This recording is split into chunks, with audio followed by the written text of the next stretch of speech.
Welcome to the Author Your Life podcast, where you can write a new script for your life and become the hero of your story. I'm your host, David McRae. You are the author of your life. Let's get started.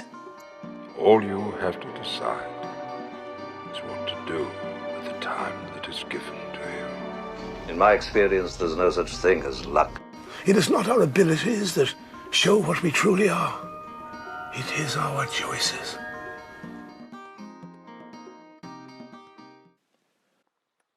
Hello, story changers, and welcome back to another episode of the Author Your Life podcast. We're just a couple of episodes into our new scheduling and our new programming here on the podcast. But actually, today is going to be a little bit of familiarity. It's going to be a little bit of going back to the old, because we have a returning guest. Each year, I look at who the most downloaded guest on the podcast was, and because they're so popular and because you guys love them so much, I asked them to come back and do a round two. In 2019, our most downloaded guest was Dr. Morgan Oakes, and he has very kindly agreed to come back and do a round two with us here today. This is a little bit more of a conversational format than an interview format today, because Morgan is someone that I've actually gotten to know quite well over the past year, ironically because of the first time that he came on the podcast and I went on his podcast. We've formed a bit more of a relationship and we've been keeping in touch over the past 12 months or so. And so we've been aware of what's been going on in each other's lives. And so in this episode, we end up discussing some things that have been affecting us quite deeply in the last 6 months. For Morgan, he had a period of burnout and he really needed to go away and sort of recalibrate and re-identify what he wanted to do. And I actually had a very similar period, even more recently than what Morgan's is. And I haven't really talked about this publicly yet, but at the start of the year, I had a little bit of a breakdown, if I'm honest.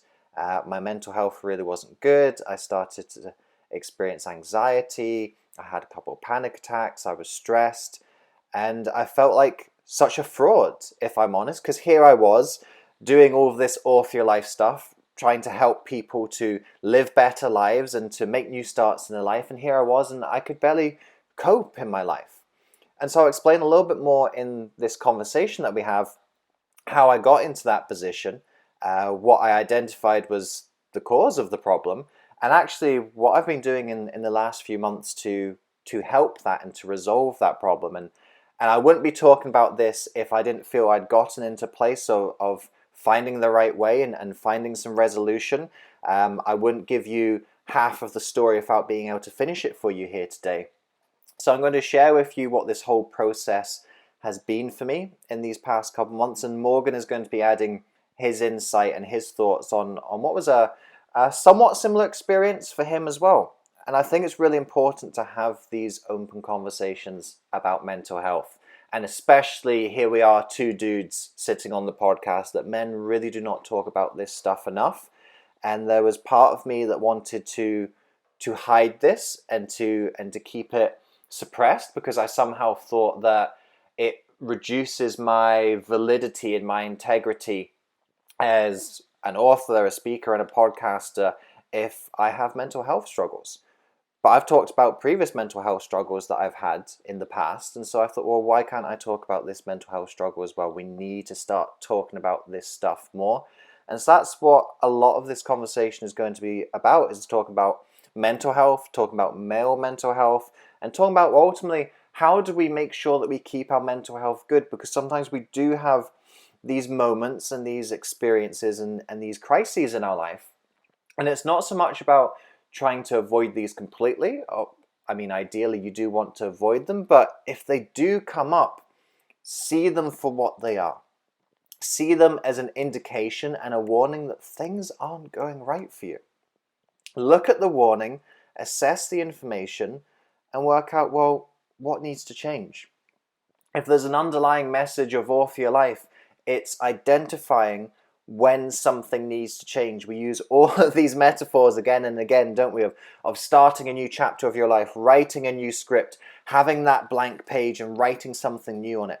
That's what Author Your Life is all about, and I felt that I should be honest and open about how this year I really had to look at changing some things around, and you've been seeing some of the results of that change over the last 3 months, I'm sure, in my messaging, in my approach, and the things that I'm working on and bringing to you. There's been some changes in that, hasn't there? And you might have detected them and thought that they were just coronavirus changes. Well, actually, to be honest, these changes were coming into place before coronavirus even particularly escalated. So what else are we going to talk about here with Morgan today on the podcast? We're going to talk about why it's important to get clarity before taking action. We're going to talk about the downside of high performance techniques. We're going to talk about what race cars can tell us about self-care. And we're also going to highlight what we believe is the gap in men's personal development. So you're going to learn this and so much more with our round 2 with Dr. Morgan Oakes. Morgan, I normally say welcome to the Author Your Life podcast, but in your case, it's a very warm welcome back. Yeah, Dave, it's great to be back. I know we had an amazing time connecting last time, and I'm excited to see where we end up today. Yeah, well, it was amazing for the two of us, certainly, and our guests, our listeners loved it as well. You were the most downloaded episode of 2019. So first of all, a little congratulations for that and your wisdom being so magnetic for the people who are listening. And I think this conversation is going to be very much in the same light, and I think people are going to get a lot out of this as we kind of chat today. So let's catch the listeners up. We recorded, I think it was about May last year, and the episode came out in July. So we've had about 12 months since our last discussion. What's been going on for you in those last 12 months? Give us a little bit of a flavor. Yeah, and I know you and I have been kind of talking offline. Which we should have recorded. Yeah. Which we should have recorded. That's always true. That's where all the juicy stuff is at. But yeah, in the last year, I think it's that ongoing search for what's fulfillment in business and personal life and health and all of those things look like. And last year I spent a lot of time working with some coaches, with adding more staff and support into my business, trying to amplify and grow things. And then honestly just getting to a point of realizing I was trying to do too much in my life. And so then there was looking at how to simplify, cut things back, both time-wise and financially. Looking for love. I'm single, so I'm not in that, that marriage place where it's about maintaining what's already going on and existing. It's looking for that right person and exploring that. And yeah, I had an epiphany in October about moving out of the city, which I was living right near downtown Seattle.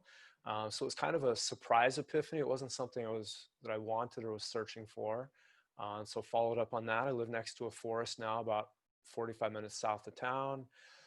And just staying in flow with everything else happening on the planet as well, which is a big conversation right now also. So yeah, lots of adventures in motion. Yeah. So this is a common experience that we've both had since we last talked, where we've actually both burned ourselves out to a degree. And I think this is a good place to start. This is something I actually haven't been very open with recently. I haven't been talking about it. And I think this is something that maybe needs to be talked about a little bit more. So would you like to kick things off and share some of your experience of where you started to feel maybe that balance slipping away and trying to regain some of that clarity on where you were going and what was important? Yeah, it's not something I've talked about a lot either. And it's, I think sometimes, they talk about with, like your biggest wound is that's where your power is. That's where your message is also. Yeah. They also talk about the fact that when it's still a fresh wound is not when you share it. It's when it's actually kind of scarred over and you're maybe on the other side of it a little bit. And yeah, for me, I think for both of us, I think we have we have so many tools around productivity, and I think we're wired to be positive and upbeat and energetic, and there's things that we're passionate about and messages we want to get out, and we're wanting to support and empower people. So we have all these like motivators and drivers to keep us moving forward. And I think that takes us a lot of times beyond where the stopping point should have occurred, and we're just like, I can get knocked down for a day, but then it's like I can take a big breath and kind of, lace up my shoes and get back to it again. And I think I just kept doing that over and over, and like, oh, it's this other coaching system. I need to clean out this framework. I need to add this, shift this, do that. And I just kept doing that. And for me, one of the epiphanies was, right, I think there's two types of comparison. There's unhealthy comparison where maybe you see somebody on social media and you're like, oh, they have that and I don't, and you make yourself feel bad about it. I think I lean into a more healthy type of comparison, which is, oh, if this person's doing that, I should be able to as well. Yeah. And I have an accountability partner, and we've met every Monday over the phone for the last like 3 or 4 years. And we talk about what we did the week before, what we're planning on doing this week. We can bounce things off each other and help each other. And this woman's just killing it. She's getting so much stuff done. And there was a part of me like, oh yeah, I can get all this stuff done. And at a certain point, I'm like, why am I not getting as much done as I would like to? Maybe in comparison to her. And I Yeah. finally had to realize that I have a chiropractic practice that I put about 30 hours a week into. And then on top of that is when I'm trying to live this life that, would be like yours or hers or a lot of our other peers, where Yeah. I'm coaching, I'm podcasting, I'm creating online programs, I'm doing all this, influencer thought leadership work. And finally realizing I put 30 hours in just to get to the starting line compared to a lot of my peers. And I'm like, so of course, when you look at it that way, then it was like, well, of course I'm not getting as much done with the other stuff. And it was a real interesting epiphany. And last year I had started working with a new coach that was about, really building in better systems and being able to scale and leverage more. She was amazing. I got a lot more out of it. I added in, a virtual assistant or a virtual office manager actually to help me manage getting more things done. And I'm like, oh, if I can just outsource more and get better systems. And it was like I was going faster and faster and faster in a broken system. Yeah. And so finally, probably around October, when I had the epiphany about moving out of the city, was also when I had an epiphany about what would it look like to cut back the amount of things I was doing, time-wise, financially, project, commitment, and just really simplify so the things that I'm passionate about, I can really be focused on them and do an amazing job. And so my overwhelm looked like, yeah, just getting to a point where I'm like, what's wrong with me? Why am I so broken? Why can't I seem to outsmart, out hustle, outwork, out meditate, out pray, out like every tool in my toolbox? Yeah. I couldn't do enough of them to not be an overwhelm. And so I finally just had to, unplug from a number of things and slow down and stop and take pause and yeah, kind of restart in a healthier way. So that's kind of a long drawn out explanation of what happened, but it was Mhm. yeah, it was an interesting 2019 on that level. Yeah. There's a couple of things you bring up there that I really resonate with as well. The first is this balance of social comparison. I don't think social comparison is objectively a bad thing. It's like technology isn't objectively a bad thing. Money isn't objectively a bad thing. It's all about the energy you put through it and the perspective you have on it. And if you look at positive social comparison, like if you compare yourself to Nelson Mandela and that makes you want to be a better visionary and a better leader, like that's good social comparison. That's not a Yeah. bad thing. But it's when you get into that space of negatively comparing yourself and saying, that person has this and I don't have that. And I know for our mutual friends that we're talking about there, like she's doing great. And I don't negatively compare myself to her. Like some of the things that she's been doing, like I'll try not to give her away, but she's had Marianne Williamson on her podcast recently. Like I was Yeah. so proud of her when I saw that. I was like, damn, girl, like that is some like serious shit. Like, well done you. Like, I didn't feel bad like comparing myself. I was like, wow, if like she can do something like that and sort of, form a connection with, an inspirational leader like that, then why can't I? Why can't you, Morgan? Like that's good comparison. But I've Hmm. also noticed that I don't have that attitude to everyone in our industry. There's some people, and I find myself negative, like, why have they got more followers than me? Why is their podcast bigger than mine? They don't know as much as I do, and all this kind of like negative talk. And one of the things I actually did in February, and this timing worked really well, in terms of when I had some burnout and a bit of a breakdown. Like, if I'm honest, I've Hmm. come off Instagram. I came off Instagram for Lent. I do a lifestyle experiment every year during Lent. I go 40 days without something, and I'd actually decided probably towards the second half of last year that Instagram was going to be my lifestyle experiment. I was going to come off it. And I haven't gone back on it since Lent and Easter has been and gone. And I haven't downloaded the app. I just feel so much better off it because Yeah. I feel that platform. I don't like the culture of Instagram anymore. I think it really facilitates this negative kind of comparison. So, like, I've just come off it to get away from that, and I feel a hell of a lot better. And that's not to say I don't negatively compare myself in other areas, but that was a source where I was like, I don't think I'm doing a lot of positive social comparison on there. I think a lot more of it is negative numbers, followers, fear of missing out. Look at that nice holiday. Look at all that nice car. And Instagram's just like a highlight reel like this, but it still has that impact on you. So I said, yeah, I'm getting off that. And man, I feel so much better for it. Yeah. I'll tell you what, I stopped posting kind of around that time when I kind of stopped doing a lot of those things. I was just burnt out. And it's interesting for like Instagram, what I love is having an idea or an epiphany that's either funny to me or empowering or it's a great metaphor. I love being able to go on there and share it, but I got to a point where it just felt like a job. It was just Yeah. work and it was just a task and it kind of took the joy out of it. And I'm at a point where I'm starting to see things in the planet, out in my day to day where I'm like, oh, I want to share that because it's fun and kind of trying to step back into it. But there was a huge level of burnout. And that's one of the things that dropped away from me as well. Hmm. So yeah, I get it. I get it. Yeah. Shall we talk about the achievement trap a little bit more? Because I feel that this is something that we've both fallen into recently. you've actually been very open, so far, discussing what's been going on for you. I haven't discussed so much for me, and I will do as we sort of go on. Okay.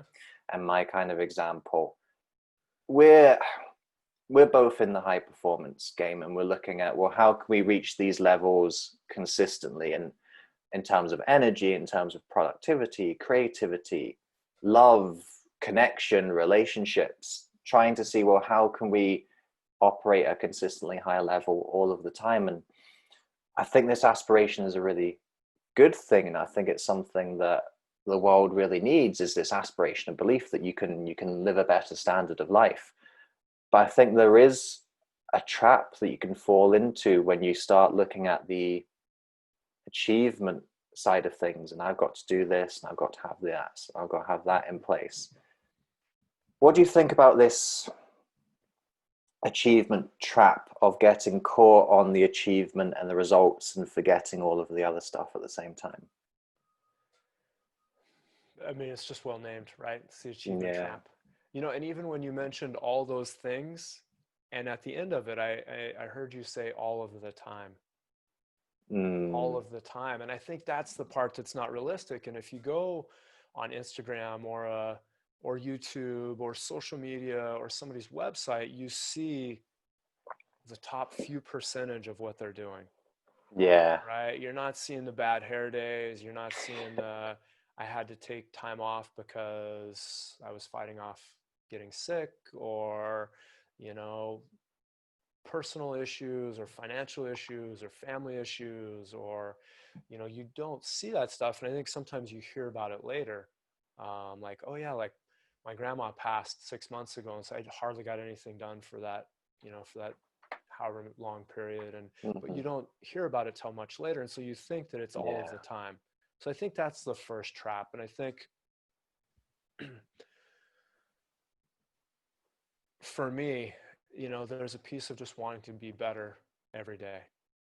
Try to be a better man, try to be more compassionate, try to be more understanding, try to be, you know, more fit and healthy, higher energy, and then also trying to have the balance of just listening to what's true and allowing space for downtime. And you know, and like I said in the beginning, I think we have so many tools for high performance Mhm.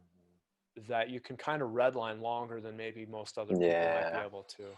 It's almost kind of a negative because I've got the meditation and spiritual pieces to calm my mind, and I've got the high performance things to raise up my energy and, you know, my clarity and my courageous action. So I've got all these things to kind of keep at that red line place. Yeah. And then I think when you hold in that space too long, the burnout and the crash on the other end is bigger, you Yeah. know. So I think for me, trying to really come back to what real balance looks like, um, you know, and I've done that through taking a lot of pauses. You know, even last fall, before anything else was happening on the planet, I was trying to get back to nature, trying to get, you know, more journaling, trying to like, if if I was starting over today, what would I add into my life and what would I not add into my life? You know, Hmm. reevaluating my where I'm spending my time with friends and family, with social things, with commitments, just like kind of going through an inventory and really looking at all of it and going, okay, what's lifting me up, what's not, um, you know, what can I let go of, what's actually realistic. And so, you know, taking that pause to stop and reevaluate was a big help. And I let go of a lot last fall, and I'm in kind of another, you know, a second spring cleaning at this point, just going, okay, you know, as everything's slowing down, what kind of shifts do I want to make laterally, and then how can I be like that race car, be a Yeah. high performer when I'm on the track, and also know that a race car probably spends more time in the garage than other cars. Yeah. That's a good You analogy. Yeah. know, and this may be different in England, where you're at versus, you know, some cities in the US, but you know, you've got your race car that might only go out once a week, and then you got your daily commuter that you're driving 7 days a week. You Yeah. know, so if we're going to perform like a race car, we need that downtime. And so I'm trying to find that better version of that. Yeah. I really like that analogy, and I also, you've mentioned it a couple times. I wanted to come back to it the first time you mentioned it, talking about when you have all of these tools and techniques where, as you can say, you can red line for longer. And man, like that totally happened to me this year. January going into February, like, I don't know. I do know what it was. It was a lot of different things, I think. I fell into the 2020 story, and this was somewhat of my own design and own fault because I was being really strong on the 2020 theme with the people that I work with, in terms of this is the start of a new year, start of a new decade. A lot is going to happen this decade. And that was before we knew about COVID-19. Like already this is a fundamental change in this decade. I absolutely believe that. But I kind of really fell into this story of like, what do you want by the end of this decade? And I think I was trying to get to the end of this decade in the first month and the first year, Yeah. and just trying to do 12 months work in January. And because I have all of these strategies, like, man, I meditate, I do my gratitude journal, like I can I can redline for a long time because I have all these tools and techniques, but eventually all that they are is just a technique. It's not a foundational principle of how you can keep on going. So, like, man, I fucking collapsed in February in a lot of different ways. and this drive for achievement was really just covering up some shit that I hadn't worked out, basically. And funnily enough, I remember it was a Valentine's Day, and me and my wife had this argument, and basically I'd been juggling so many different things that I'd double booked work and I double booked an appointment with her, and we had this fight about it. And I was so annoyed at myself that I hadn't got the balance in my life that I seek, and I flip and preach to everyone else to seek as well. And we were in the car, and like we got back into our car park at home, and I just burst into tears. And like I was there for an hour, and I could not stop crying. And the windows of the car were steaming up, and everything, and just so much was coming out that, to be honest, I hadn't really dealt with. And to be honest, I had been pushing under the surface, and I was using this drive for achievement, and even using kind of my role as a thought leader or influencer, whatever term you want, using that role and using that drive for achievement to actually kind of really cover up stuff that I hadn't worked out for myself. And I think this is the trappings of aspiration. We used that word aspiration earlier, and kind of positive social comparison. Like it's good to want to be better, and it's good to want to drive things on. But I think when you're using that from a place of covering up your own shit, basically, then that's a struggle. So yeah, I had to take my foot off the gas. I was experiencing anxiety. I almost had like a panic attack at that time, and like I've realized I had to sort that shit out. So at the moment, I'm seeing a therapist, and that step just made me feel like such an imposter.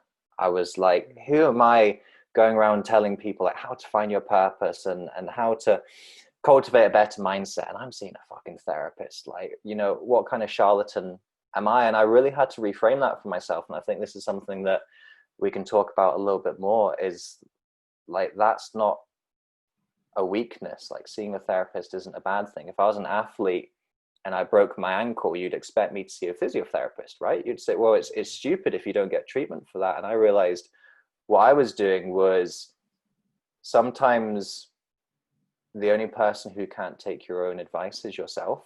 And what you could tell other people to do in that situation, you can't actually do yourself. And so, yeah, I needed to work that out. And my therapist has been great. I've been doing some really good work with her. And even kind of sitting from an educational sort of seat, I'm going, man, some of the stuff she's doing with me is like really good shit. Like, this is like really helping me and really kind of getting some clarity, some breakthroughs. Like, I would love to be able to have these skills and be able to use them with the people I work with. So it's, yeah, it's just funny having a new perspective on things. But that is, to be honest, it's been a source of shame for me in the beginning. And I've really had to sort of kind of come to terms with that and be honest. And sort of this conversation, I thought, was the perfect opportunity to start speaking about these things. I think we need to speak about these sort of things more openly, that, you know, not everyone's a high performer all the time. And, you know, we all have our challenges and we all have our struggles, and we need to deal with them in the appropriate manner.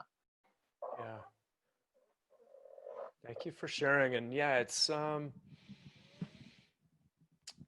that myth, right? It's the facade of social media and the website and the book and the, you know, and you share the teachings that work, and you share the stories that work, and you share the things to lift people up and empower them. And I think this will end up being more empowering maybe than all of the rest of it. You know, even back to that race car analogy, like you talked about an athlete going to get physiotherapy because he broke something, but again, that brings in that verbiage of broken. Yeah. Right? Yeah. Which I think it's the way we hold it. And if we go back to the race car analogy, race car has to get its tires replaced a lot more than a regular car. A race car Hmm. gets the oil changed a lot more. A race car, I think after every race, a lot of those race cars, they pull the motor and completely rebuild it. Wow. Not because it's broken, but because like they're taking it to such an extreme. Yeah. And when I think about the balance that's necessary for us to kind of to be of service and to do things, um, let's talking about an event. The way the self-care I need to do after attending an event is different than the self-care I need to do after putting on an event, right? It requires more. And I think the higher up you're going in that place of service, the more counseling we do need, the more coaching we need, the more downtime we need, the more we need to be specific about, our nutrition, our exercise, our meditation, those things. And I think it's just a requirement. And, for me, I've received a lot of counseling work because I think the more of this that we do, the more we're like rapidly bubbling up all the stuff that's needing the work. Yeah. So yeah, really glad to hear you're, you know, not broken, that you're just Yeah. a Yeah. race car needing a tune up on the motor. And yeah, and that you got there without anything worse happening. Because I think it's, again, for the people that don't know to reach out or don't get to a point to reach out, I think it's really easy to stay in that place of pain where we just think something's wrong with us. Hmm. And I think that's part of how I got on the other side of my thing last year, because I was seeing counselors, I was doing all these other things to kind of manage the mental emotional so Yeah. I could keep pushing on the other things. And for me, I would say luckily I had reached out for enough coaches and support and virtual business manager and all these people. With everybody that was on my team, I should have had every tool necessary. And it got me to that point of like, oh, this is something else, you know? And I think for a lot of people, when something's not working, they just stay frozen and they don't do anything different. Like if you're always getting sick, have you switched your food? If Yeah. you're always lethargic, is it that you need more exercise or less? More activity or less? Like moving something in the system so you can get clarity about what's actually there. Maybe reaching out to, you know, I have somebody right now that their goal right now is to talk to one smart person every day. And at the end of that conversation, they ask them, what do you think I should be doing right now? Hmm. And whether you agree with the person or not, when you get that many points of view from exterior people about where you're at in your own situation, whatever it is, I think you can start getting some clarity and make some different choices. And you know, uh, without those people around us, I think that's the risk as well, is getting really insular.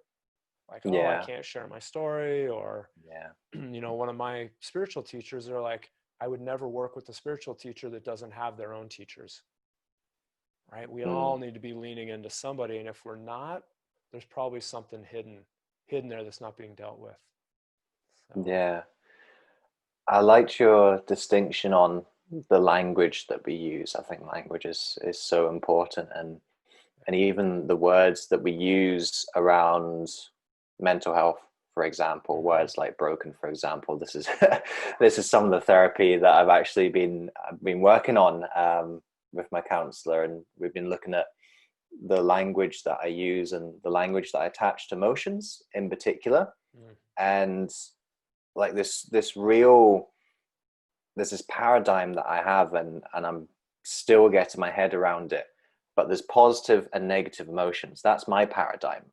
And Mm. she's been saying to me, well, David, why are emotions positive or negative? Why can't they just be emotions? And I'm like, yeah, but. And she's like, do emotions not all have their use? Are they not all valid? And I'm like, yeah. But so I think looking at the language that we use, and this applies to all domains, by the way, looking at the language, like some of the language that I hear coming to me in my work, for example, things like, uh, I've lost my motivation. Your motivation isn't a set of car keys. You don't lose them down the back of the couch. Motivation is always there. What you've done is you either haven't built or you have lost your connection to emotion, but emotion isn't motivation isn't this thing that I can give you in a magic bottle. Anyone can give you in a magic bottle. Like, you have the motivation. It's just a case of awakening it within you. So seeing the type of language that we use and the way that our language sometimes doesn't really help us at all, I think is a really important point. Yeah. Yeah, I do. I do try to track language as much as I can, and thankfully, a lot of the people around me will help mirror things back to me when I say something like, "Oh, well, I should," and they're like, "Really?" And I'm like, Yeah. "Okay, it would be nice if," or "This is a possibility." Yeah. Yeah, and I think for all of us, we clean up where we can, right? Like I try to, whether it's exercise or nutrition or language or how I'm showing up in friendships or for family members, like, you know, have some awareness, you know, hopefully try to clean up the things that you notice, you know, Mm-hmm. and as you're doing more and more, it's one of the analogies or kind of metaphors that came forward for like this time on the planet is, do you guys do the chicken dance over there Yes. at like Yeah. Yeah. weddings? Yeah, like na na na na na na na na na na Yeah. na na na na na na. And the way they'll do it here is they start playing it faster and faster and faster and faster, and then Yeah. pretty soon everybody's messing up. They're out of sync, out of rhythm, falling all over each other. And then the DJ stops the music. And I think whether the whole world is doing that like it is right now, or like you and I kind of did on our own anyway, get the DJ to stop the music, Mm-hmm. reset yourself, see what the lessons are. Because I think when that music stops, some people are like, dear God, I'm breathing way too hard for this stupid song. I'm out of shape. And some people are like, wow, I really love dancing and I haven't actually went dancing since that wedding 5 years ago. Mm-hmm. And some people are like, you know what? Dancing is fun, but my grandmother is sitting at a table by herself because she can't dance. And she's who I actually care to talk to at this event. Right. So when the music stops, whether it's internal, external, whether it's your wife going, dude, you gotta get a grip on this stuff, whether it's business, stress, anxiety, you know, or the world's just taking a pause, what is it you want to actually do? And I think sometimes it's really hard when we're in the middle of that chicken dance and it's sped up. We know we're out of sync, but it's going so fast that how do you actually get it back into sync? Yeah. And and whether it's, I told you before we started recording, like right now I'm going out to a forest basically an hour every day. Mm-hmm. And dude, I love mountain biking. It's a great mountain biking forest. And I just moved here, so it's new to me as well, right? So I'm kind of in that love Yeah. phase with the new forest. Um, I love trail running. I love being fit. I love exercising and pushing my body, and pretty much now I'm just going out to the forest and I'm wandering around, right? And I'm taking that hour pause every day to just keep asking, honestly, a lot of the same questions over and over. And so for anybody listening to this, and I think you and I are sharing stories partially because we like having these conversations, partially because when other people hear things like this, they can go, oh my gosh, it almost gives that permission piece to be like, yeah, not everything in my life's working either. Yeah. And then kind of that piece of like, where do you go from here? Yeah, how do you bring in that pause? How do you create those spaces? I know mothers right now that the other partner will take the kids and they're just spending the whole amount of time that they have free by themselves in the shower or the bath. It's like Yeah. and I know single mothers that where they hide out is in the shower, Yeah. right? It's that place where they can have some space and some freedom, or it's the commute to work, or it's, whatever it might be, but just finding those small, quiet spaces to just consider what it would look like if life were on pause and what you can, what small shifts you can make to get more congruent. So, Yeah.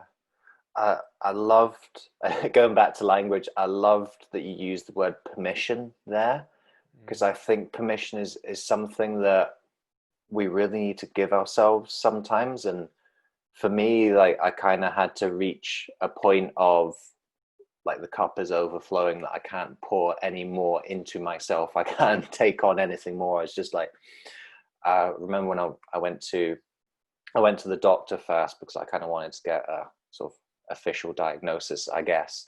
Um, and I was just saying to him, like, I just feel like I'm up to here all of the time, and every little task that I'm doing is just like trying to drag my head above water. And when I accepted like I'm full, I realized the only thing left to do, I can't be any more productive, I can't do anything more. Like I had to ask for help, I had to ask other people, and like my wife has been fantastic. Like she's done lots of different things, and we've changed up lots of different things in kind of the household, and even in terms of like our life projections and things to help me out more. Some of my friends and some of my kind of peers in the industry, like I had to be honest with them and say, like, you know, I can't fulfill that commitment right now.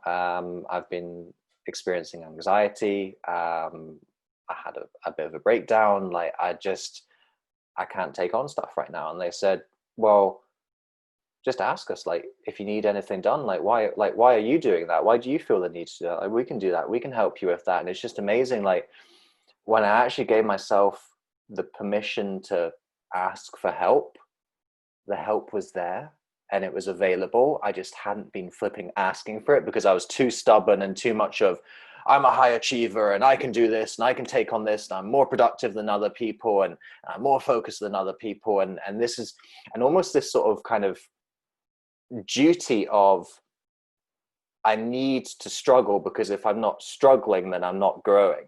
And I think there's a balance between challenging yourself and struggling and getting yourself into trouble. Yeah. It's interesting because, you know, you and I have some overlap with, you know, a lot of the things that we do. What, if you were to go back a year from now, and I'm partially asking because I'm going to be taking notes over here. If you were to go a year in the past, so a year before now, and you were to make some shifts at that point so that you entered 2020 in a different place, like what would those shifts have looked like last year? Mm.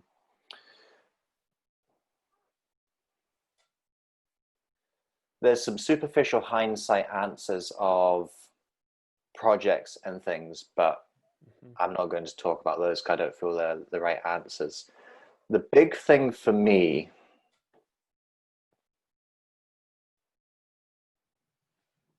I didn't feel I was on track for my life. Even last year, even last time we talked, I didn't feel that I was on track. And I thought that I could outact my way out of that, that I could action my way out of that. And again, this is something that I've been talking about a lot in the therapy. And I think this is also like a man problem as well. Like us men, like we always feel we have to do and take action out of things. And I think there is value in not staying stuck in the same position. Like you used the example earlier of if you're unfit or you're overweight, like guess what? That isn't going to change unless you do something different about your nutrition, unless you do something different about your exercise, right? But at the same time, it's not about action for action's sake. And I think I was doing action for action's sake and saying, right, I'm just going to do more podcasting. I'm going to write another book. I'm going to do more speaking. I'm going to do more workshops, and I will just outact my way out of the situation. I'm going to do more of this project. I'm going to take on kind of more leadership responsibilities, and that will somehow fix everything. Whereas what I really needed to do was sit down with my wife in particular and say, honey, what is going on for us at the moment right now? Like, it's not working out the way that I want it to, or the way that I expected it would for us. And we could have actually made some changes 12 months ago that we're actually putting into place now as a couple and as individuals. So I think that would have been a big part of it. Is I would have had discussions with the people who are close to me, personally and also professionally, in terms of my compass isn't quite pointing at true north at the moment. It's not a million miles away, but it's not quite right. And what I'm trying to do is almost just, if the compass point is pointing slightly off, it doesn't matter how fast you walk or how much progress you make, you're going in the wrong direction, aren't you? So what you need to do first is get that compass point back on track, and then all of your actions that you take are actually productive. They are actually taking you in the right direction. So yes, there's some kind of window dressing stuff, some superficial stuff, some kind of clarity on the projects that I want to be working on this year that are more fulfilling and more aligned for where I want to go. The podcast being one of them. The podcast has really sort of kind of blown up and captured me over the last few months. So this is something I'm going to be kind of doubling down on a lot more, because it's great. I love it. I feel that it's really useful and beneficial for my audience. I actually feel it's really useful and beneficial for me on a personal level. But the main thing is, I was off track and I was pretending that I wasn't, and I was kind of suppressing that down and not admitting it to myself, number one, and also not admitting it to the important people around me. So that's what I should have done 12 months ago. And that could very well have avoided what happened this year. Yeah. As I asked the question of you, you were thinking of the answer for you. I was like, what would I have done differently? And I think it's tough, because I was going to ask you about passion, but I know you're passionate about what you're doing. Yeah. Right. So it's not like you're, I don't know, working a job you don't like, and you're just, putting in the hours, like something that you're passionate about. And so for my own self, I'm like, what can I let go of that I wasn't passionate about? And for me, I ended up kind of letting go of the active part of my podcast, just because it was a lot of time. It was overhead and expense. And I love being involved with interviews and asking questions and having great conversations like this, sitting on the other side of it. And it was just too much, and they're all passion things. And I remember I had a business coach that was like, listen, Morgan, you get 3 big goals per quarter. Yeah. Mm-hmm. And if next quarter comes and they're not done, you can't pick more. Yeah. Right. And so that for me, I'm like, oh, well, I would love to do that. Oh, let's add that in. Absolutely. I want to do that. That sounds like I had this epiphany. I should do that. I could do that. I want to do that. And so, having so many passions, really trying to limit myself and rein them in, maybe I get really fed by having a conversation like this. Mm-hmm. So I'm like, I don't even need to have my own podcast. I enjoy having conversations like this. So maybe this is the piece. And then afterwards, I'm not going to have to edit any audio or video or create, do the things that you'll be doing on the other side of this. Yeah. And so for right now, until I let something else go, this is probably how I'm going to, get that piece fed. So trying to look for things like that also, or, and I've done this for a while. Like if I'm going to have a meeting with somebody, I almost always ask if they can meet me at a trail, so rather than, I don't want to go sit at a coffee shop and have a business meeting. Like, let's go do a walk in nature. So I get my sunshine, my nature, and, so kind of multitasking, and hopefully a really healthy way for both of us. So just trying to, find ways to see what I can let go of, but still feed that need or that passion. And then, double up some things so that, I'm having the both and so, Again, the language, this word's passion, I think, is an interesting one to discuss. What I've been starting to realize and become aware of, I remember I watched a speech, must have been about 3 years ago now, and it was talking about don't follow your passion. And it was looking at some of the origins of the word passion. If you look at something like Passion of the Christ is actually the crucifixion. It's actually talking about the pain of Christ. And when you look at It'll be Greek or Roman. I can't remember which one. The Greek, ancient Greek or Latin root of the word passion. It's more similar to the word impulse. And as we know, we've got to be very careful about our impulses because sometimes they lead us A shiny object, in bad directions or worrying directions. And this is something that I've become aware of now, is that we can be passionate about a lot of things. Like we can be passionate about politics around about election time, which you guys have in the US at the moment. You can be passionate about sports when your team's in the Super Bowl. You can be passionate when you're making love to someone. But passion is a very fleeting emotion, so we've got to be careful about following all of our different passions, and we've got to work out what's the difference between our passions and our purposes, because our purposes are a much smaller breed, and it's a very different feeling when you're following a purpose compared to when you're following a passion. And I think maybe part of the trap that I fell into last year was I was passionate about lots of different things throughout the year.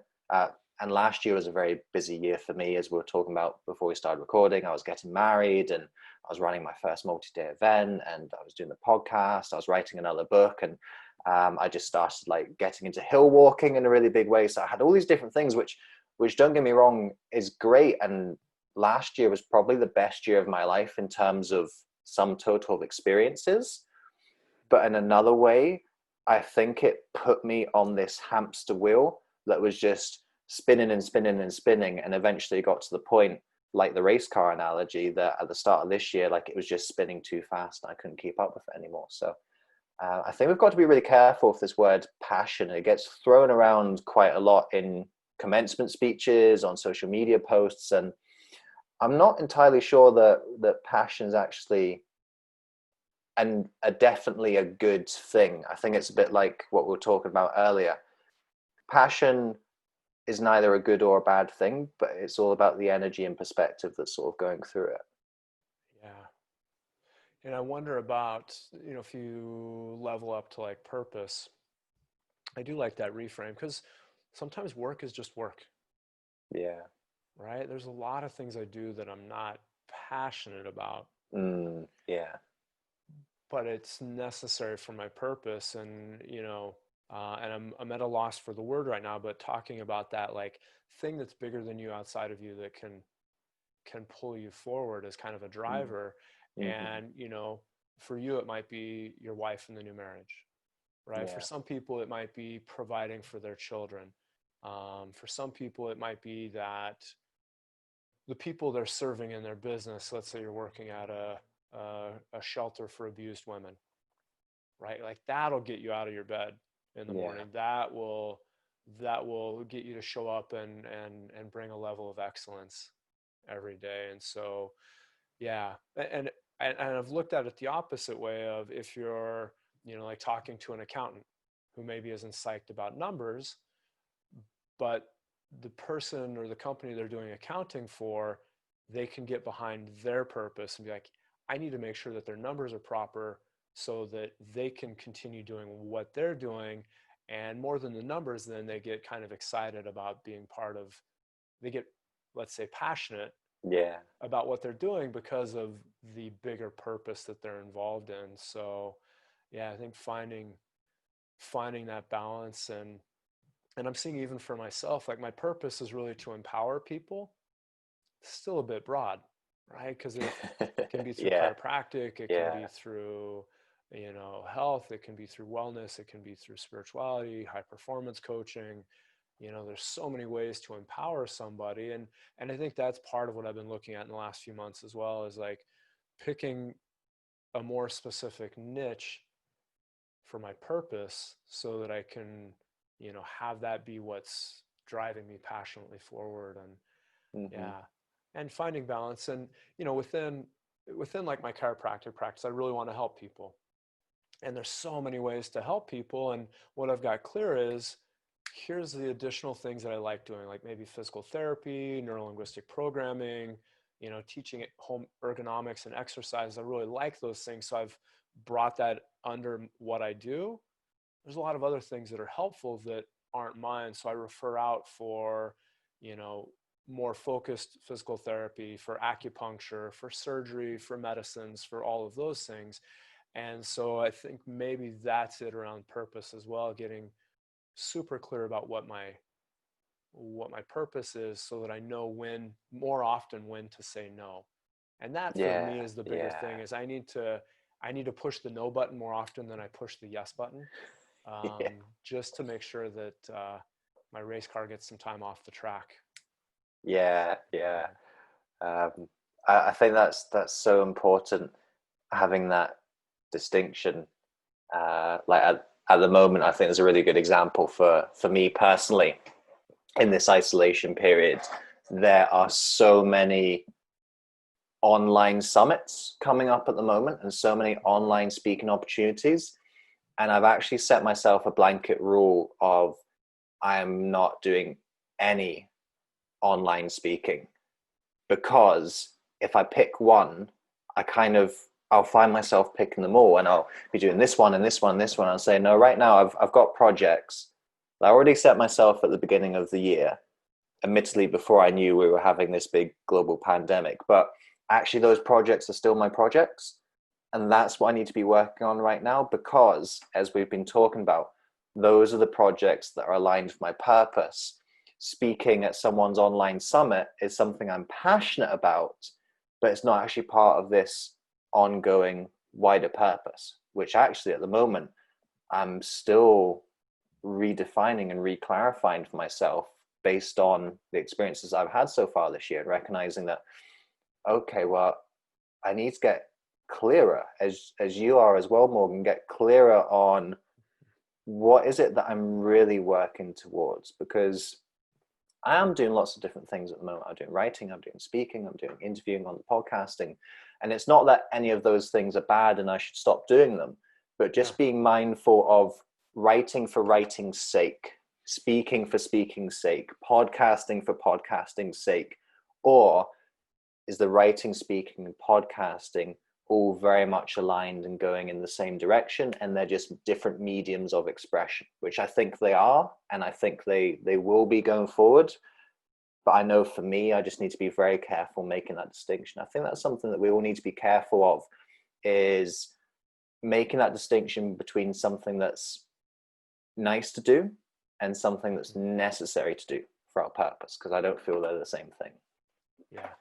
I felt for a long time we should almost be able to argue both sides for anything we're doing in our life. And at the Mm-hmm. end of that, like, um, that what are they called in court when you're cross examination? Yeah, yeah. When you cross examine something, that you should be able to get to the other side of it and still be at the same place. And if you're not, then it's maybe time to shift. And so, yeah, I'm trying to just keep asking good questions, better questions.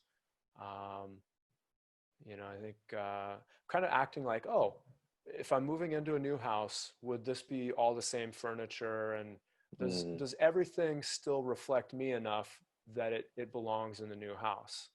And I'm trying to look at my businesses that way, going, okay, if I were to start over, is this what I would do? Yeah. And if it's not, how do I create that movement? Either in small steps or big steps. Mm-hmm. So, yeah. Where do you feel you are at the moment in this process, Morgan? Do you feel you found some of that clarity? And you used the word spring cleaning, I think, right at the beginning of the discussion, and in terms of what do you feel you maybe have, you talked about you're not doing the podcast anymore, so that's maybe something that's brushed aside indefinitely, or for the moment perhaps. Where do you feel your clarity has developed to at this point in time? Yeah. I have leaned in towards working primarily with business people, and I think with the high performance coaching aspect of what I do, it's really easy to see big change there. You work with the real estate agent, they make a couple changes. I had a guy that, sold 2 extra properties for like 3.8 million, a month or two after we started working together. So it's really easy to see these big shifts. And I Yeah. think I've had the belief that business people will pay for financially beneficial business solutions. And so I've leaned into that. It's enjoyable and it's fed me. Um, Ultimately, the piece of clarity that I think has been kind of on the back burner is that I really love working on a spiritual level, on an energetic level, on more of a probably a mental, emotional level. Yeah. So it's not as solid of an outcome. It's a little more where they saw soft skills, Yeah. or a little Yeah. more woo woo. And it's also that thing that changes a lifetime, right? It Yeah. changes a family, it changes a person's experience of their life. And so I'm wanting to find a way to step more deeply into doing some of the spiritual work that I do. And then the second piece is working more directly with men. And this has been an interesting place for me because in a lot of the spiritual and personal growth work I've done, there aren't necessarily a lot of men doing it, Mm. right? So I haven't Yeah. necessarily known how to advertise or to grow that aspect of my business, in that, it's been a long time since I actually cared about sports. I know you and I talked about rugby before we got on here. I Yeah. loved playing rugby. I never really I haven't probably watched a rugby game in over a decade. Even American football, like there's a lot of things that men in general, right? If we're just going to throw out some generalities, Yeah. like going to the pub, watching sports, and maybe, let's say, chasing after the fairer sex in kind of an unhealthy way. Like those three Yeah. things are kind of things that I let go of a long time ago. Yeah. And so in trying to know how to speak to a man to get him involved in a personal growth thing, like I haven't known how to do it, Hmm. and I haven't seen a big enough cross section of them that I was really connecting with and resonating with to be like, oh, here's my tribe of men to kind of step into and do this. And I think I've been getting more evidence of that, and more synchronicities lining up and more people reflecting that back to me in the last year, 6 months, 3 months. And so again, in this kind of great pause that we're living through, um, it feels like a time where I can follow the energy, right? I Hmm. suggest this to other people I know, and I've done this in other areas of my life, but just maybe I create a Facebook group for spiritual teachings and maybe a Facebook group for a men's group, and not really have a need to monetize it, not have any expectation of a certain amount of people in there, um, and let go of the attachment of, if I do this and it's only for a handful of people, that it's not a waste of time, Yeah. right? But at least put it out there, and maybe I'll bring the word passion in. It's something I feel passionate about Yeah. in kind of a sustainable way, Yeah. that let's put it out there. Let's not make it be this huge machine that I have to keep up with, but let's have it be something smaller that can feed me and help support the people that I'm wanting to support, and just see where it goes. Hmm. So, and that still filters into health and wellness and high performance, and Yeah. essentially empowering people to live their best life, just a different starting point. Hmm. So, Man, this is really interesting, the subject of men's personal development in particular. Um, I've just come off doing a batch of podcast interviews for coronavirus, essentially doing podcasts in line with it. And when I was advertising for podcast guests, I listed some of the sort of stats behind the podcast. What are my download numbers? Where's my audience, etc., etc. Now, my audience is 75% female. Hello, all you lovely ladies who are listening to this right now. So it's quite substantially female, and I can't track the age necessarily, but based on my in-person work at my workshops and mhm. one-to-one clients that I take on, that's actually pretty similar there as well. It's about 3/4 female, generally kind of middle-aged, 40s, 50s sort of thing. And one of my guests came on, and obviously we're meeting for the first time. The Zoom comes on, and we're kind of chatting away. And she says, "So why did you start? If you don't mind me asking, as a man, why did you start a women's podcast?" And I said, "Well, I didn't. Like that was not my intention at all. Like, I just put general personal development out there, Uh-huh. and I just started getting this trend right from my earliest ever talks and workshops that I did. I started getting this trend of middle-aged women, and I never set out to be like the menopause guy, or the or the midlife crisis housewife guy, or like anything like that. But it Yeah. just seems to be that's who I've attracted, and I think there are a couple of psychological sort of reasons in that. But what bothers me is not that I have loads of women coming, because I'll serve whoever's coming up, and I think women have fantastic capabilities for a leadership and emotional intelligence, and uh, areas that us men really struggle in. So I'm happy Uh-huh. to raise women up, absolutely. But I am worried not at the number of women, but at the lack of men, because I know that this isn't a gendered issue. I know that men struggle and suffer just as much as women do, and it worries me that men aren't looking for solutions to those problems.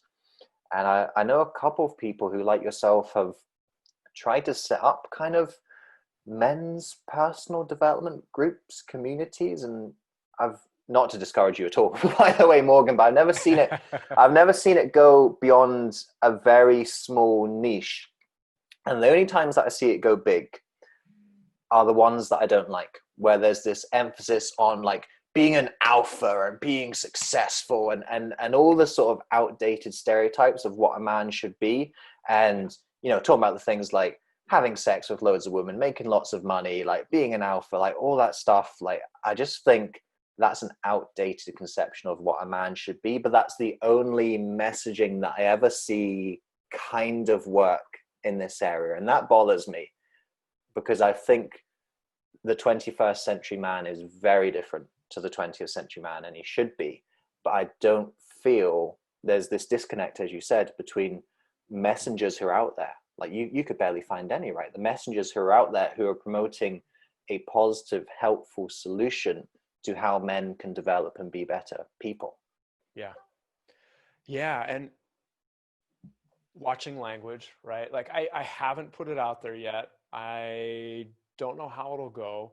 And when we look at percentages, you know, if we were serving 0.0005% of any population on the planet, there'll be plenty for us, and there'll be plenty of service for them, and it'll find its balance, right? Yeah. And I would agree. Like these ads pop up, in between videos on YouTube or whatever, and it's like rah rah rah. I signed up for an email list, and this dude was cussing at me and basically like talking to me like I was in the military in the 1950s in the US or Yeah. something, and I'm like, that doesn't resonate. Or the videos pop up like, if a woman hasn't replied, to your last 2 text messages, here's what to do. And I'm like, I don't need that. I don't want the other Yeah. thing. And even conversationally, like yeah, I've been in plenty of locker rooms, athletic locker rooms, and that would be where a lot of the like ball busting and like Yeah. kind of that like male ego, masculine, unhealthy masculine conversation would happen. I was really good at it. It's Yeah. not where I want to be. Yeah. Right? Or we'll talk about in the US, sometimes we'll talk about kind of that East Coast kind of very forward, um, almost aggressive way of speaking. And I'm not putting that on everyone. It's just it's a stereotype, Yeah. right? Yeah. I can hang with that. I just don't want to.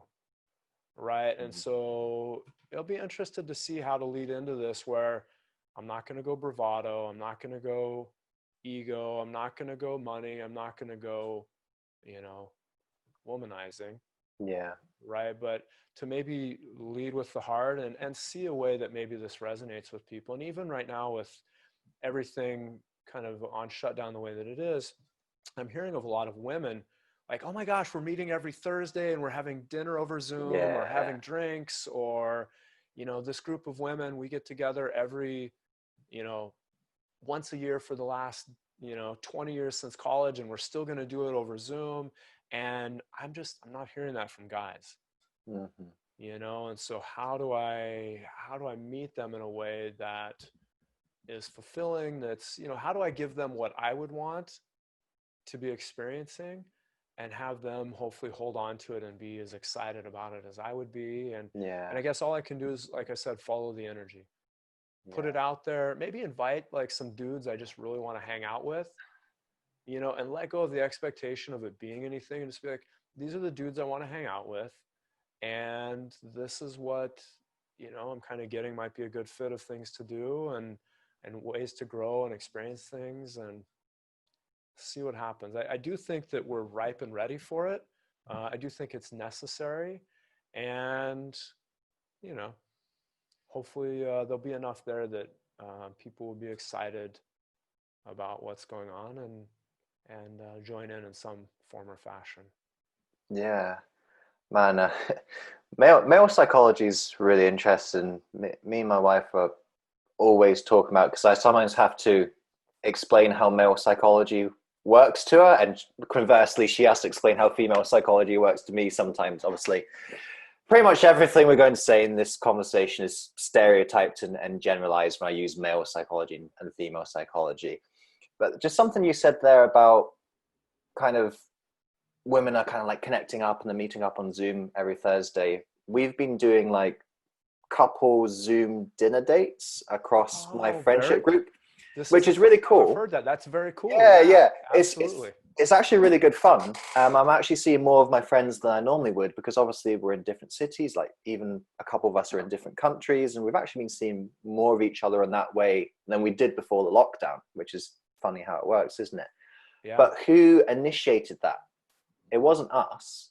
It was my wife and their girlfriends, because they were actually chatting to each other and said, why don't we get on Zoom? The two of us and the two of you. So it was actually the women in our relationships who initiated that, even though, like, for example, me and one of my friends, most of my friends I've been friends with for a decade or more. But it was my wife and his partner, who've only known each other for about a year, who actually set up that particular dinner date. Me and my friend who've known each other for 10 years didn't do that. So Yeah. what's the difference there? Why are women, generally speaking, so much better at initiating that kind of thing compared to us men?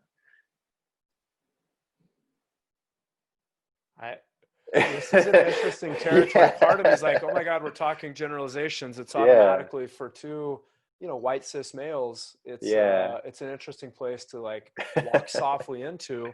Yeah. And I don't know, because to be honest, man, I'm not doing it. Yeah. I'm doing some Marco Polos um, with some people, so I can do like the video. For people who don't know what Marco Polo is, it's like a video text message, so you can record for however long you want and show them show your person what you're doing. So I'm doing some of that. I'm doing some video calls. I'm doing more phone calls, text messaging.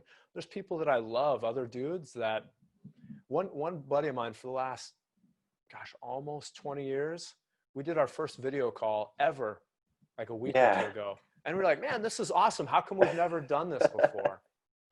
Right. So Yeah. even for myself, I don't have those answers, but it does seem to be a thing. Yeah. So, yeah. And ultimately, I think you and I talked a little bit offline about this, and I'm going to bring it into the conversation a little bit. No matter what's happening on the planet, no matter what's happening in our life, hopefully we get a positive takeaway from it. Mm. Right? Hopefully it creates a positive shift. If it's somebody getting divorced, maybe it'll be motivation to show up better in their next relationship. If somebody's business isn't working out, or they get let go from a job, or they have a heart attack, which tells them that their health and lifestyle haven't been serving them, hopefully there's a takeaway and a piece of evolution.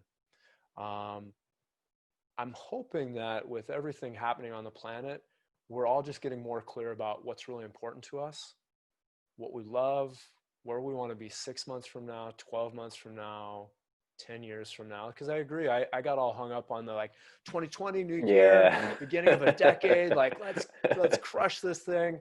And so maybe that's the motivator, is as whether it's a man or a woman, whether it's anywhere on the spectrum of sexuality or gender identity or locale on the planet or industry, like, doesn't matter. For each and every person, as we get more clear about what we want and don't want, hopefully there's a great resource there that resonates with that person to step into to help them along the path.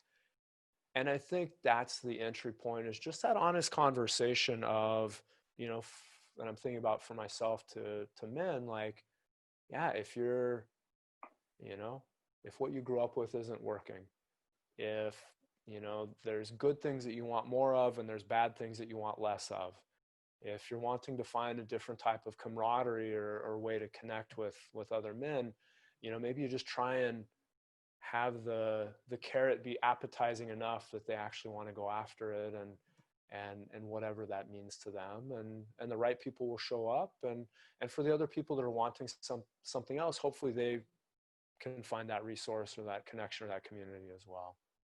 That's probably the only answer that's actually reasonable or possible, and ultimately I can only control what I put out there, and people will show up or not.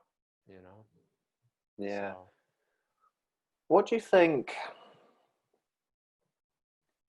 What do you think men need most right now? I know that's the most generalized of generalized questions, but is there anything that's obvious to you? Yeah. I don't know. Nothing's obvious. I'm going to answer it two ways. One way, this came from a huge epiphany I had, probably last March or April, actually, of last year, is that instead of me wanting for other people what I want for me or what I want for them, actually trying to help support people in what they want for themselves. Right? So to say that differently, like, my coaching clients, like, get really clear about what they want and help them get there. For the audiences I'm in front of, have it be set up in a way where I know what kind of big picture they're wanting and help them get there. For my chiropractic patients, some people just want to get out of pain so they can play with their kids or their grandkids. Other people want to do an Ironman in the next 6 months, like really different way of treatment, of talking to them, of suggestions. And so first, I think trying to help people with what they want for themselves, and when we go back to that men's group, maybe it's showing up better for their wife, maybe it's showing up better for themselves, for their children, finding a better balance and, relationship with work-life balance, who knows what that might be, but hopefully supporting them in what they want for themselves. And, what do I think men need? I think men need to let go of anything outside of themselves and lean into themselves, right? It's not about what our dads did. It's not about what we grew up with. It's not about what we would project onto other people that they're doing, or what society's telling us, what our boss tells us, what, commercials tell us we should or could be as far as a good spouse, father, friend, man. Let go of everything outside of us, past, present, and future, and really just lean into ourselves and get clarity about what's true for us. You know, Yeah. I think that's what men or women, I think that's what everybody needs. If we can let go of all those outside shoulds and just really lean into our own truth, and then find a healthy way to live into that, I think that's it's what I want for myself. It's what makes sense to me on a number of different levels. So, What about you? How would, because first I just didn't want to answer the question. I was going to have you answer it. So what do you think men need, or what do you think people need, humans? Yeah. However you want to That's really funny. I was answering the question in my head, which I don't normally do when I answer a question. I must have known that you're going to ask me in return. This discussion really interested me as soon as you sort of brought up about the men's group and having like a male focus of some description. I've had a book in me for 3 or 4 years. I want to write a book on masculinity, and I just keep on writing other books. And if I'm honest, I'm scared to write this book. And the reason why I'm scared is, number one, the place that I'm coming from, and the story and the vulnerability behind why I'm writing the book in the first place. There was two events that happened in the same year that made me reevaluate masculinity, and I've never talked about them, and I'm still not going to talk about them here because I'm still too scared. Like I really am. You can't put the toothpaste back in the tube, and I'm worried about confronting them. Sorry to be all mysterious and No, it's stuff, perfect, man. but Even this starts softening the yeah, toothpaste, right? So yeah. yeah. So there's a little pee out the tube already, and the reason why, that's part of the reason why I'm scared to write this book. The other reason why is I know this book will be really appreciated by my female audience, and they'll say, "Oh, thank you for writing this book, David. My husband, my son, my brother, my father really needs to read this book." Mhm. I'm really worried about the judgment from men that I'll get from this book, and I'm I'm worried about their reactions. I'm worried about their defensiveness, their aggressiveness, about how I come across as a man in this book. Like, it's been scaring me, and because of that, I've said I really want to write this book, but I'm going to write this book first. I really want to write this book, but I'm not ready to write this book on masculinity yet. Or this book, it doesn't fit my brand right now, and to a certain extent, that's maybe true. And I've just talked about how I'm sort of deregulating projects at the moment.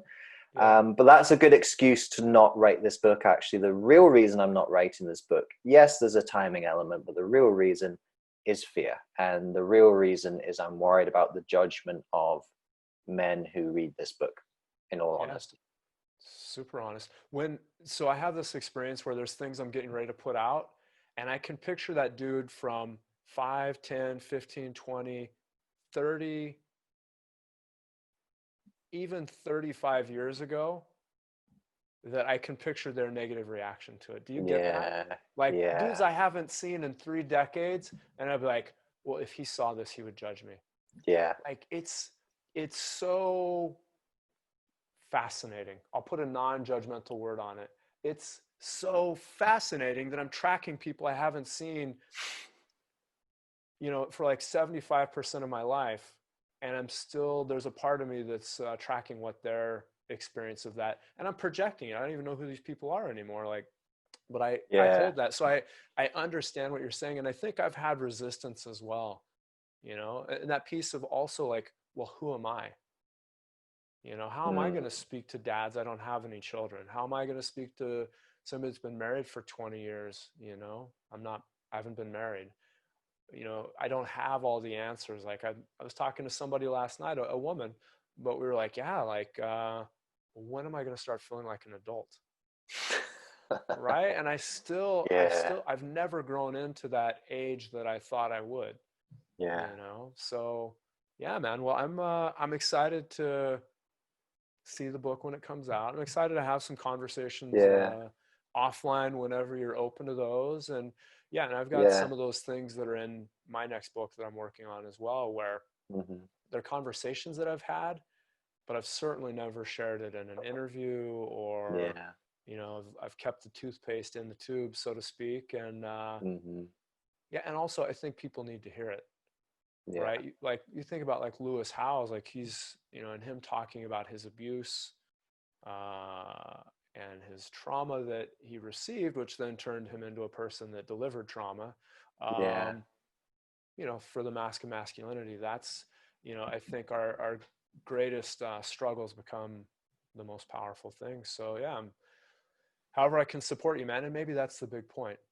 For all Yeah. of us, how can we support each other to, Yeah. shine some light on those areas and let some healing move forward. So Yeah. And yeah, the book will be written. I know it's too important a book to not write. I feel we need more information and education in general, or for men and masculinity, and like good masculinity, not this like kind of bullshit toxic masculinity that's been around for far too long. I realized I didn't actually answer your question there. What I meant to, that was meant to be an example which illustrated the answer, going back to what men are worried about. I think it's what I'm worried about. It's judgment from other men. It's this kind of role that we feel we have to play as a man in each of the roles that we find out. The role that we play as a dad needs to be a certain way. The role that we play as a son needs to be a certain way. The role that we play as a leader, a boss, a manager needs to be a certain way. The role that we play in our friendship group needs to be a certain way. And I noticed when I first started my kind of personal development journey, even when I started making small changes that went against the grain, like I felt really uncomfortable doing it. And I felt kind of ostracized and isolated. And that wasn't true. I wasn't being ostracized, but I felt like I was not fulfilling my role, and people were seeing that and evaluating that and going, well, David used to be this kind of big drinker and womanizer, and now you're not. Now you're teetotal and you're settling down with someone. And it was like this sort of distinction of like, I don't go to the pub anymore, and apart from my rugby, which I love, I'm not into the sports, and all these kind of sort of male roles that I'd played before were now no longer the case. And I think that's true for a lot of men, actually, that men really do feel this social pressure to be a certain way for their family, their friends, their colleagues. Yeah, it's well, and I think women have that same version as well, or Yeah, their version of yeah, it as well. And yeah, yeah, and that piece of, yeah, how can we let go of all the exterior stuff? I was in an interview one time, and it was about, instead of male female, it was more about masculine feminine energies, yeah. I think right? that's a better way of wording it. Yeah, Which yeah, gets different.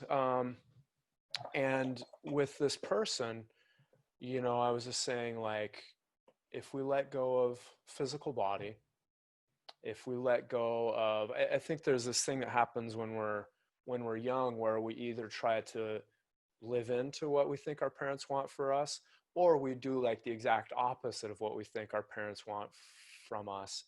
And either one of those, I think, are not authentic, right? So if we can let go of that and just be who we are, so again, letting go of the exterior stuff and find what's true for ourselves, and then step into relationship based on that. Whether it's a relationship with another person, it's a relationship with ourselves, with society, with career, with fitness, sports, no sports, yeah, whatever it is. um, yeah, I think if we can just let go of all those things, then on a certain level, I don't know that we would care as much, right? Because I had a similar thing where I remember the first time I was supposed to go watch a football game with a bunch of my buddies from undergrad. And they're like, dude, we can't wait to see you this weekend. And I'm like, oh yeah, I'm not going to be there. I'm going to a ceremony. And yeah, they literally laughed out loud. They're like, oh, yeah, that's hilarious. Cool, man. So are you going to be up Friday night, or when are you going to be there? And I was yeah, like, no, I'm serious. I'm not going to be there. I'll be at a ceremony. And it was this point where something became more important than another thing mm, experientially. And yeah, and it was a shift. And so it's been, I think with all those relationships, finding new common ground, and trying to really honor an evolving truth for myself, you know, over and over and over, as it keep asking the question and keep seeing if the answer is the same or if it's shifted. yeah. So yeah. Well, Morgan, we've been talking about a lot today, as I expected that we would. I'd like to start bringing things full circle to our discussion today. And previously on the podcast, I've kind of done this with sort of some finalizing questions. Number one, you've actually already answered those questions from the first time that you came on. Second of all, I'm not even doing them anymore because I'm going into this much more sort of open-flowing, non-scripted interview style. But there's been something that I've been kind of finishing off maybe the last six to eight interviews with, and it's been really interesting to do. So I'm going to do it with you today. And it's actually giving you the very last question of the interview. Is there a question, Morgan, that you would like to ask our audience today, or you think the audience should be asking themselves? Wow.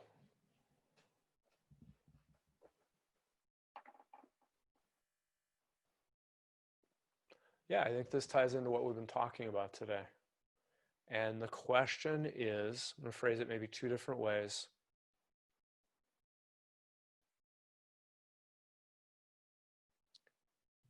Is this authentically me? You know, is what I'm doing in this moment authentically me? You know, and if it is, kudos to you. That's a really good place to be. And I think for most of us, I have a spiritual teacher that says 80% of everything is always working. Yeah. Right? 80% of everything is always working. And that's why it's, you know, when you're in a gratitude practice, it can be really easy because 80% of everything is always working. And when we ask that question, is what I'm doing authentically me? Some of the stuff 80% of the things will be yes, and maybe 20% of the things are a no or a maybe. And then you can look at that course correction. Like, I loved how you said, if you're even slightly off your true north of where you're heading, it doesn't matter how hard you try, you can't stay on that trajectory and actually get there. So I think by asking that question, hopefully we, you know, keep getting those micro positive changes back towards our true north so that we can, you know, live the life that we're here to be experiencing. Mm-hmm. Well, Morgan, it's been great having you back. I knew it would be, and it certainly hasn't disappointed today. I've really enjoyed your thoughtfulness, your candidness, and I think we've just had some really open and honest discussion on both sides of the bridge today, actually. And I think that's really helped both of us get some insight and some clarity on where we are and what we're doing in our lives in general, but even just right now in this very sort of unprecedented time that we find ourselves in. Yeah, always a wonderful conversation. And yeah, today was great. I definitely have some of my own takeaways for sure. Thank you so much for listening to this episode. If you enjoyed this episode, I'd appreciate it hugely if you could head over to iTunes and leave a rating and review for the podcast. With your review, please be as honest and detailed as you can be. Because with honest and detailed feedback, that helps me to adapt and grow this podcast to most serve you, the listener. Also, if you enjoyed this episode, then make sure you subscribe to the podcast. That way you aren't going to miss any of the future episodes that we've got lined up for you. Until next time, remember that you are the author of your life. You hold the pen, and you can write whatever script you want for yourself. So go out today and write yourself a beautiful story.